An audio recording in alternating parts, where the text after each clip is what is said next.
اس زمین پہ ہزاروں سال پہلے مشرق و مغرب پہ حکومت کرنے والا ایک بدترین بادشاہ جو اپنے آپ کو خدا کہلاتا تھا، اس کا نام نمرود بن کنان بن سام بن نوح تھا۔ اس کا پایہ تخت بابل تھا۔ یہ پہلا وہ بادشاہ تھا جس نے سب سے پہلے تاج اپنے سر پہ پہنا تاکہ لوگوں کو معلوم ہو کہ ان کا خدا نمرود ہے۔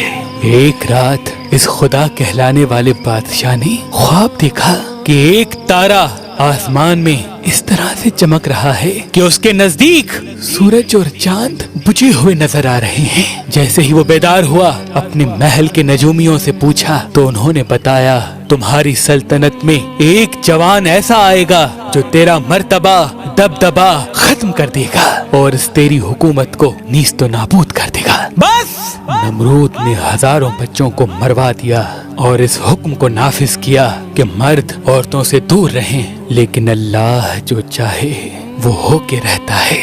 اللہ نے اپنی رحمت کے خزانے میں سے اپنی خلیل کا ظہور کر دیا۔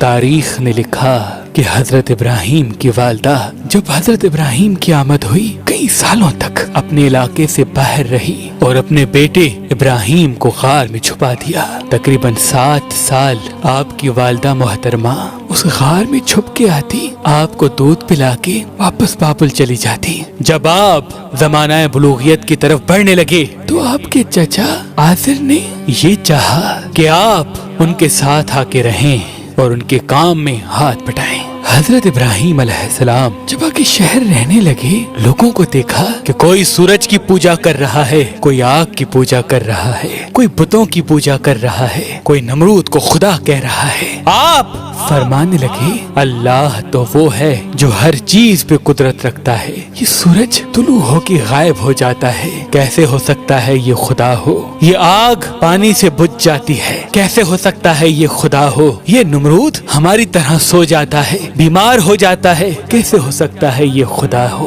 یہ بت جن کو ہم نے ہی اپنے ہاتھوں سے بنایا، کیسے ہو سکتا ہے یہ خدا ہو؟ ایک مرتبہ جب سب لوگ میلے پہ گئے تو ابراہیم علیہ السلام نے اپنی کلہاڑی سے تمام بتوں کو توڑ دیا اور کلہاڑی کو بڑے بت کے کندھے پہ رکھ دیا۔ لوگ جب واپس آئے، دیکھا کہ سارے بت ٹوٹے ہوئے ہیں۔ سب نے یہ مان لیا کہ یہ کام ابراہیم علیہ السلام کا ہے۔ ابراہیم علیہ السلام کہنے لگے، دیکھو پوچھو کہ اس بڑے بت نے شاید توڑا ہو۔ سب حیرت سے پوچھنے لگے کہ یہ بت کیسے توڑ سکتا ہے؟ تو آپ فرمانے لگے، میں بھی تو یہی کہنا چاہتا ہوں کہ جب یہ کسی بت کو توڑ نہیں سکتا تو یہ ہمارا خدا کیسے ہو سکتا ہے؟ نمرود نے یہ حکم نافذ کروایا کہ ایک ایسی آگ جلائی جائے جس میں ابراہیم کو اس طرح سے جلایا جائے کہ لوگ عبرت حاصل کریں۔ 2 سالوں تک لکڑیوں کو جمع کیا گیا اور ایک بہت ہی بڑی آگ جلائی گئی۔ فرشتوں نے اللہ کی دربار میں فریاد کو بلند کیا کہ اے اللہ، ہمیں حکم دے کہ ہم تیری خلیل کو بچا سکیں۔ اللہ نے فرمایا، جاؤ دیکھو، اگر ابراہیم تم سے مدد طلب کرے تو ضرور اس کی مدد کرنا۔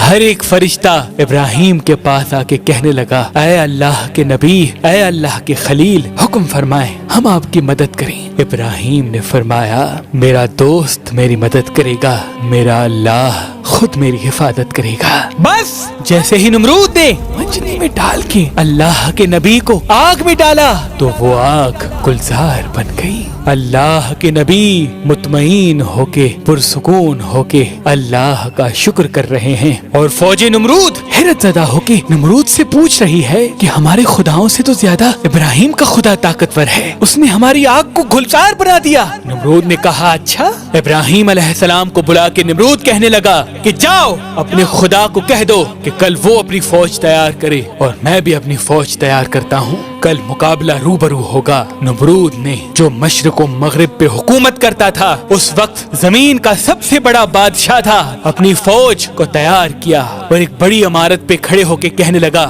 ہے کوئی مجھ سے زیادہ طاقتور تو آئے اور لڑے مجھ سے۔ اتنی دیر میں اللہ نے مچھروں کو حکم دیا کہ جاؤ اس نمرود کی فوج کو فنار کر دو۔ وہاں سے بڑے بڑے مچھر آئے اور نمرود کی فوج کے ایک ایک فرد کا خون اور گوشت کھا گئے۔ نمرود حیرت زدہ دیکھ ہی رہا تھا کہ ایک لنگڑا مچھر نمرود کی ناک میں گھس گیا۔